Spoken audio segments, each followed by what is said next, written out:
Приветствую всех на канале Магия Песка.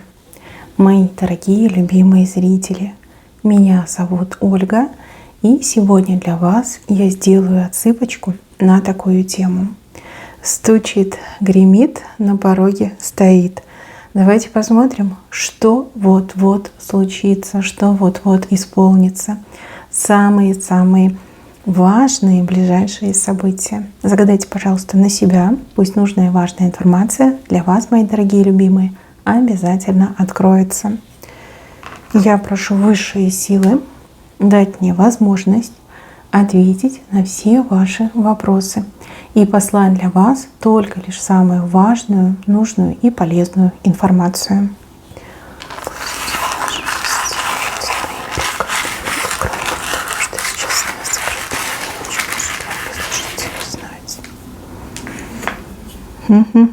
Вот это поворот, а это прям очень интересно. Вы знаете, идет какой-то мощный откат каким-то очень сильно злым людям. Люди, которые почувствовали безнаказанность, прям которые уверены, да, что ничего с ними не случится, что им все можно, что у них руки вот прям им развязали, делай что хочешь. Вот идет для них очень сильно мощный откат. Здесь, знаете, как сель, да, грязь с водой, с камнями, вот что-то такое мне вот прям идет картинка, спускается этот сель, такая мощная, клокочущая, грязная вода с камнями, там, с палками, да, что-то такое нехорошее. И прям эту гоп-компанию смывает. Тут не один человек, их несколько. Их несколько. Вот-вот случится. А вы знаете, вот в момент, когда это все будет происходить, эти люди будут очень довольны. Они будут, вот не идет, что чему-то радоваться, либо там над чем-то смеяться, улыбаться.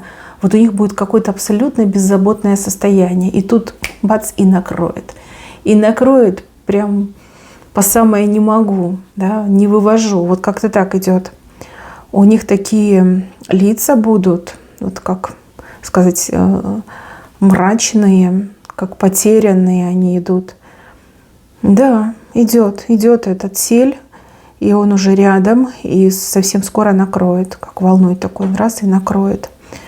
Ну, что есть и есть. Справедливость будет восстановлена. Момент сатисфакции, вот он, пожалуйста, налицо. Угу. А не надо было так себя вести. Что это за вседозволенность такая? Кто же вам разрешил? Сами себе назначили? Ну, теперь сами и получаете.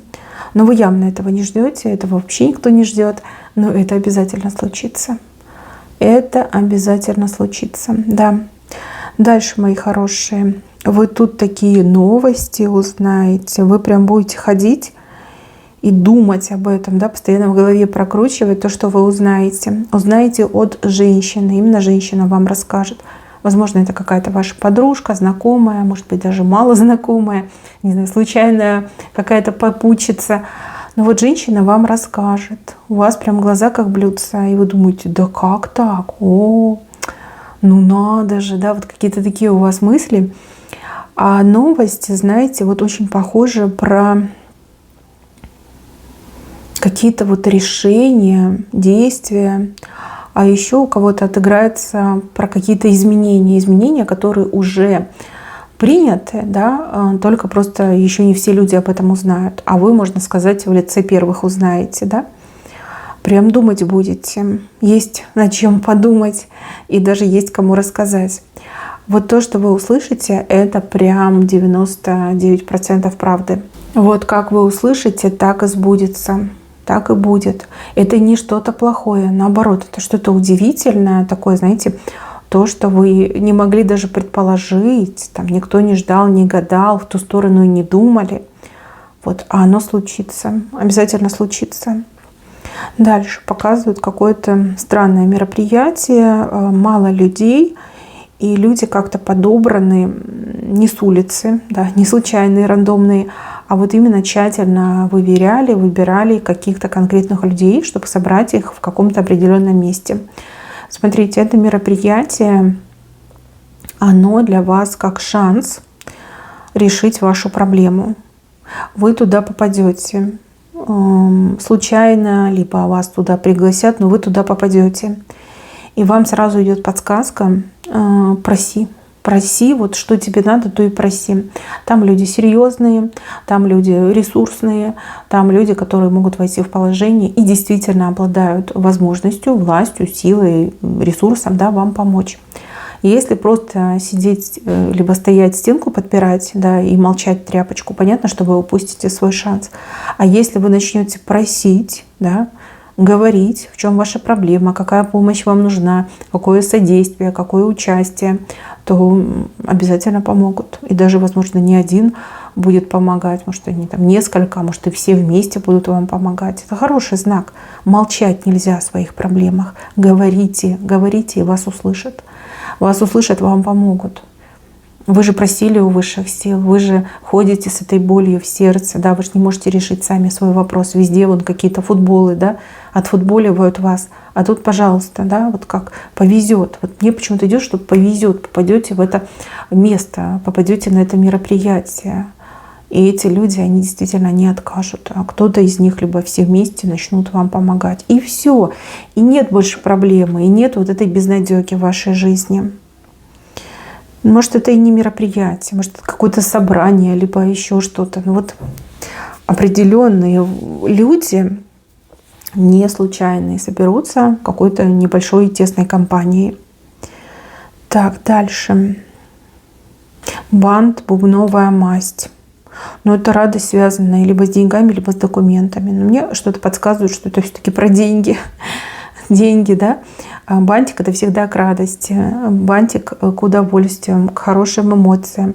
А у вас прям бубновая масть над этим бантиком. Ну, порадуйте, денежка придет, ручку вам позолотят, перевод, может быть, да, поступление на карту. Да, вот совершенно будет другое состояние, настроение. Бубновая масть небольшая, но тут, наверное, не от размера зависит, да, а от того, что это наконец-таки случится. А если это какие-то документы, то, наверное, документы, которые вы там ходили годами, выбивали, искали, добывали, а может, даже платили за это, да, ну вот, наконец-таки, какой-то документ будет у вас.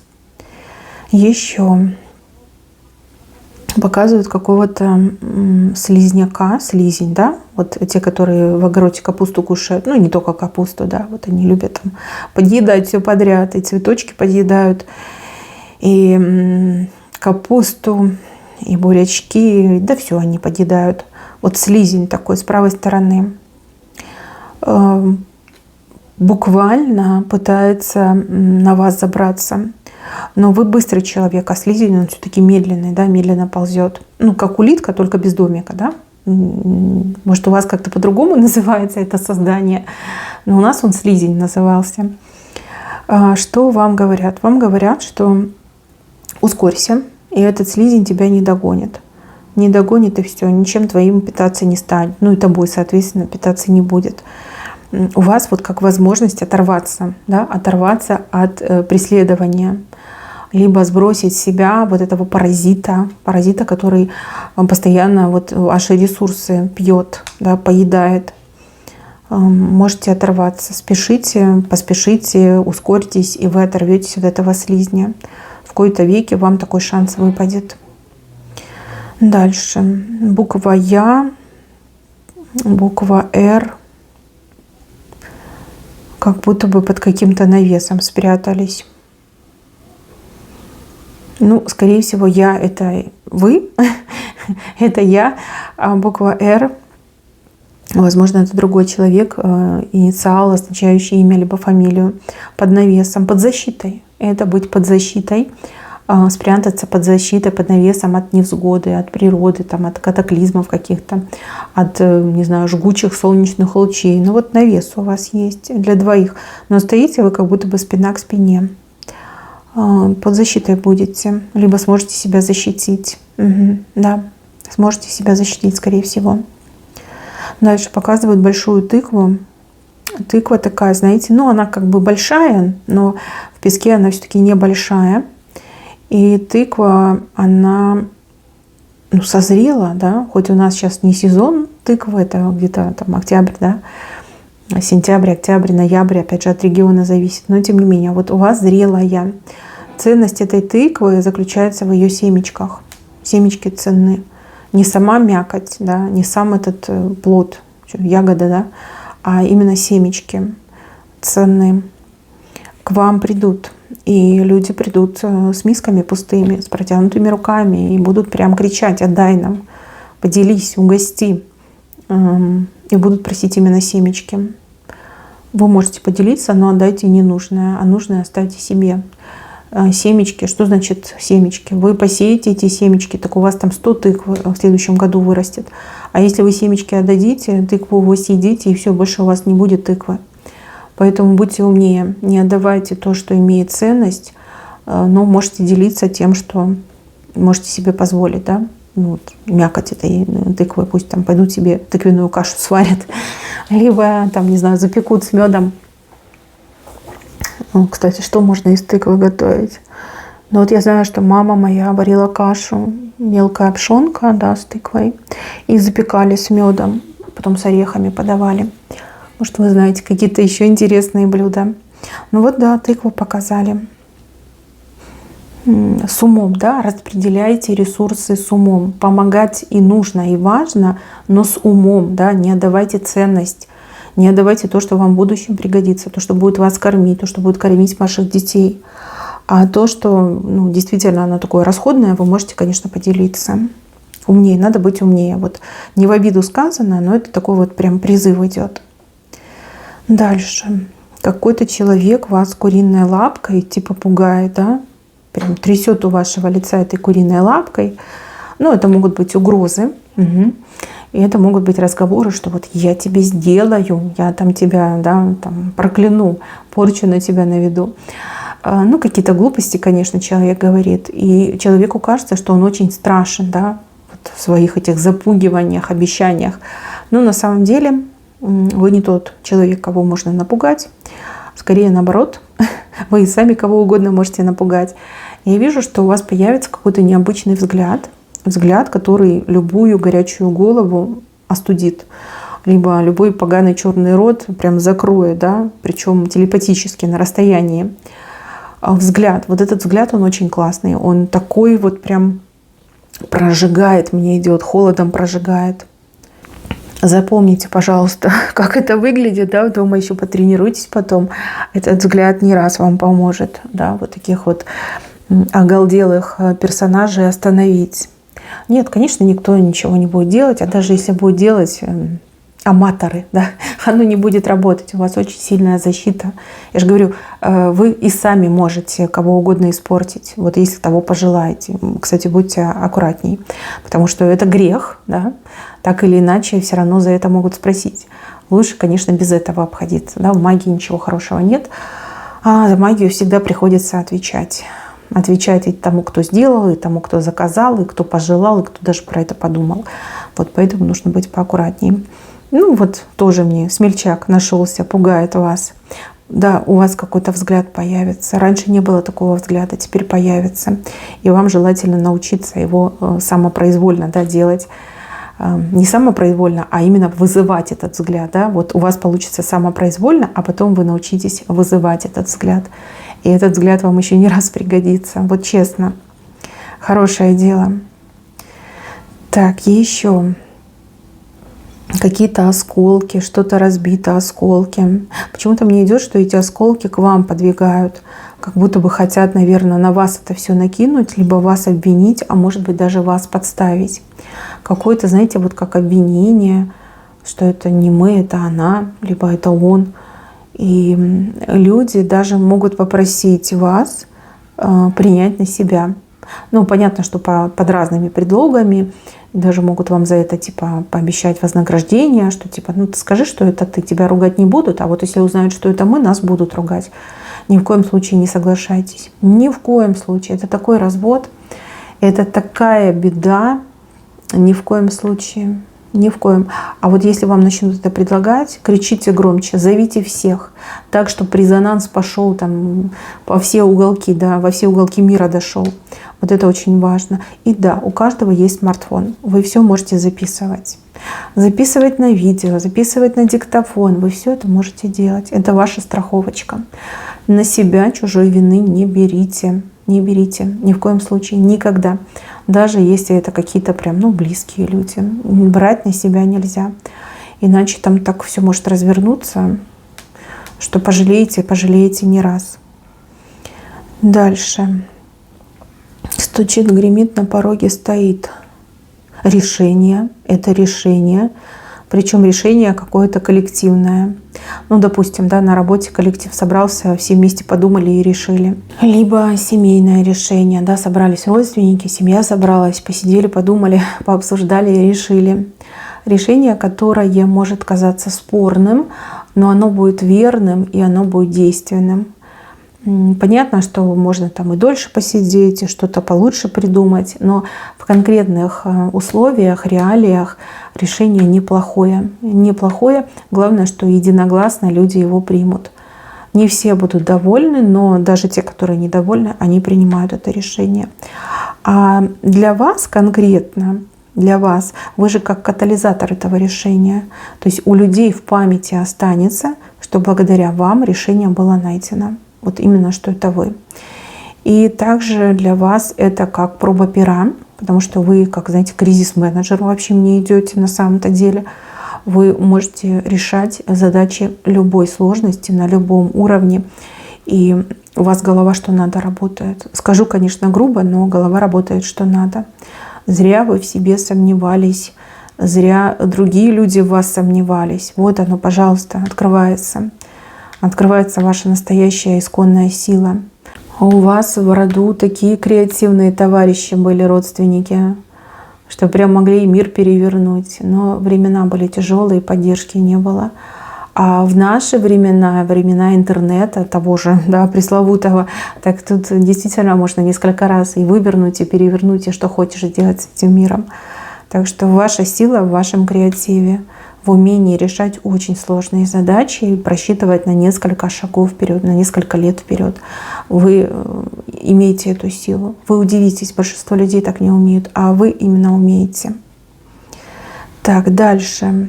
Какие-то документы, бумаги, что-то вы будете заполнять и отправлять. Опять же, это может быть как какая-то анкета, опросник. Это может быть какое-то заявление. Это может быть даже в электронном виде, как онлайн. Вы это делаете. И вы как-то так заполнили, отправили и думаете, забуду. Что память зря перегружать? Забуду. Зачем оно мне? Сделано, все закончилось, забуду.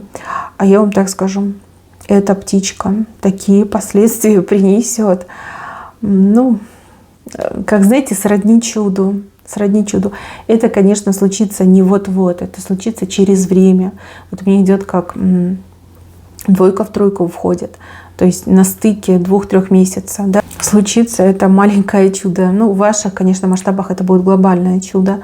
Казалось бы, заполнил какую-то анкету, либо подал какую-то бумажку, либо прошел какой-то опросник.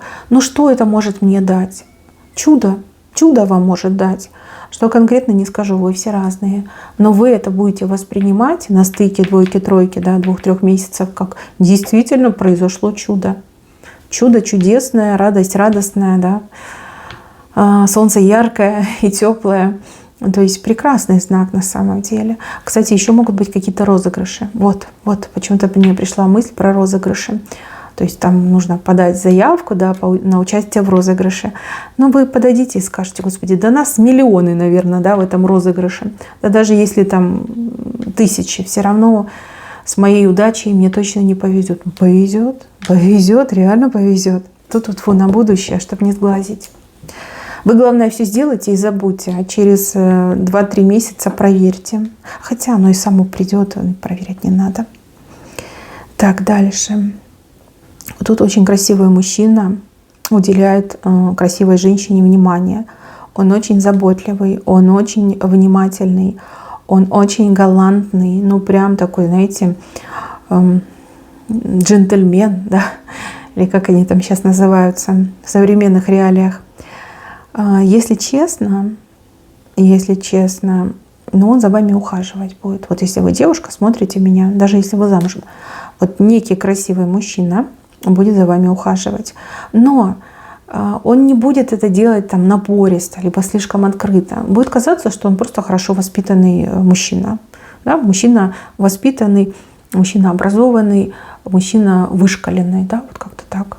То есть он прощупывает почву, да, как вы испытываете интерес, нравится ли вам это, хотите ли вы чего-то экстремального попробовать, да, он постоянно будет на вас так смотреть, как будто бы в душу вам смотрит, в сердце заглядывает, проверяет, есть ли там другой человек.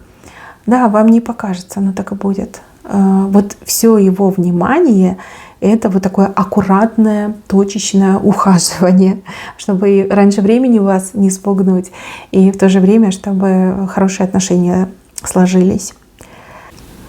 Дальше показывают человека, который всех удивит. Один человек всех удивит, и вас в том числе.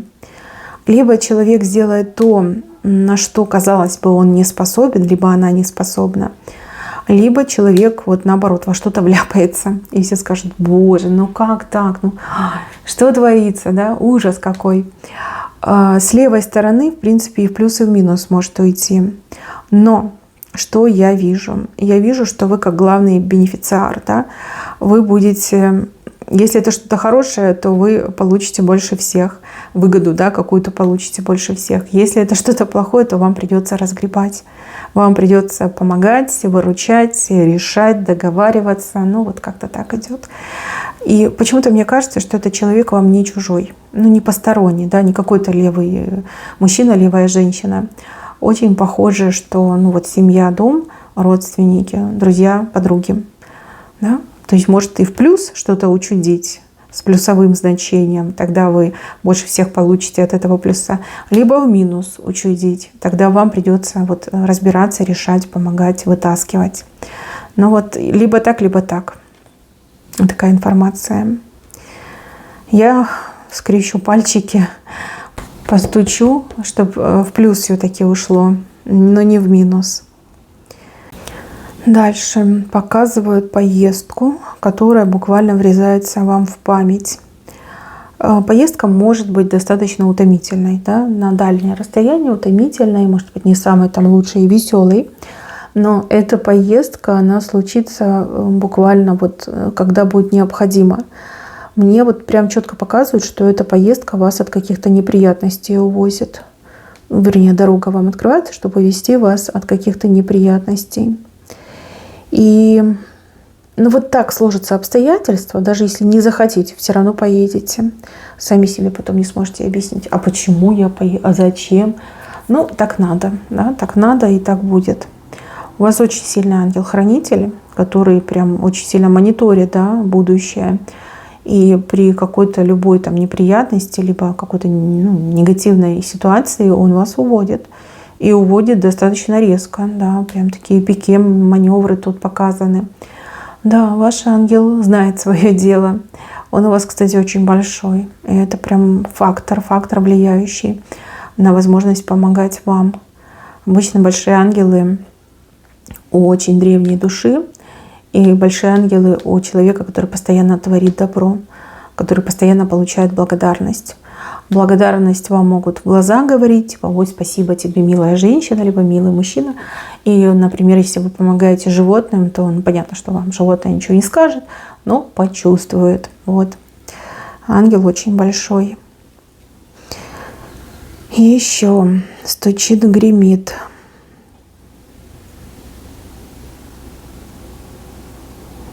Правда, стучит, гремит, правда. Тут некий человек что-то решил от вас то ли спрятать, то ли скрыть. И вы знаете, до определенного момента у него будет получаться. Хотя у вас на ровном месте, вот вам будет казаться, что на ровном месте у вас какие-то подозрения возникают. Странные такие мысли, подозрения. Вот. И вы прям ходите, смотрите на этого человека и думаете: ну что-то не так, ну вот что-то ты не договариваешь, что-то ты там мутишь. А объяснить-то вы не можете, и предъявить-то вам нечего. А тут, правда, буквально она прорвется, и все это выльется, и все это откроется. Человеку, конечно, будет очень стыдно, неудобно, но деваться некуда, придется вот признаваться до конца. И да, вот вы узнаете всю правду, сколько веревочки не виться, а конец вот он близко. И все тайное становится рано или поздно явным. Все. А вас, кстати, правда любят. она вас всегда находит, даже если вы этого не хотите, но это происходит. А потому что сами вы очень честный человек, поэтому вас правда любят. Так, дальше. Из-под каблука кто-то прям выбирается. Каблук. Ну, смотрите, это не обязательно, что прям человек подкаблучник, да? Это может быть еще и как зависимость от кого-то, либо чье-то очень сильное влияние. Да? Быть под каблуком — это тоже про влияние идет. Может быть, даже и про внушение, да, про что угодно может быть. Вот я вижу человека, который с большими усилиями из-под этого каблука выбирается. Если это вы, то больше на вас никто не будет влиять, воздействовать, либо каким-то образом вас там подчинять себе и удерживать. У вас получится выбраться. Такой шанс, такая возможность предоставится. И, возможно, даже не одна. Может, первый раз вы как-то не станете, либо у вас не получится, а вот второй раз точно будет успех. Выберитесь. Если вас, например, раздражает, либо обижает, что некий человек является подкаблучником, либо так случилось там исторически, то человек из-под каблука точно выйдет. Выйдет и действительно начнет другую жизнь. Все. А этот каблук уже все. Назад себе этого человека не вернет. Но человек обязательно выйдет из-под этого каблука и начнет новую жизнь. И еще, мои хорошие, у кого-то из вас явно речь идет про повышение. Допустим, кто-то сдерживал вас в вашем росте. Специально, да? Не повышали, не развивали, не давали вам дороги. И у кого-то так и отыграется, что тот, кто мешал, сам лесом пойдет, а вы можете и место этого человека занять. Запросто может быть. Особенно у женщин может быть. Как говорится, во благо, да будет так, воистину так и будет. Чтобы все у вас было хорошо. А вот тут смотрите, какая-то маленькая свинка с правой стороны. Но эта свинка, она за вас, либо она вас защищает. Вот как собачка, да, только свинка. Человек, который казался таким вот, знаете, оторванным от жизни, там, бесполезным, каким-то таким вот живущим ради своих удовольствий, вдруг проявит свою осознанность. И я вот вижу, что человек на кого-то прям нападает, как собачка. Да, может быть, на каких-то критиканов, либо на каких-то злодеев. И я вижу, что с этим человеком, кто похож на свинку, у вас намечается новый виток в отношениях. Новый, реально новый. Как-то другими глазами посмотрите, скажете, есть что-то милое в этом человеке, доброе, позитивное, почему бы и нет. Да, все разные. Кто-то аккуратный, кто-то не очень. Кто-то хорошо воспитан, а кто-то, например, пренебрегает правилами. Но это же не делает человека плохим либо хорошим, да? Есть же другие факторы, на которые нужно опираться и рассматривать. Да, возможно, вы подружитесь с человеком не своего круга, либо с человеком, с которым у вас совсем интересы не переплетаются. Противоположности друг друга притягивают. Мои дорогие, на этом все. Берегите себя. Всем спасибо за внимание. Всем пока-пока.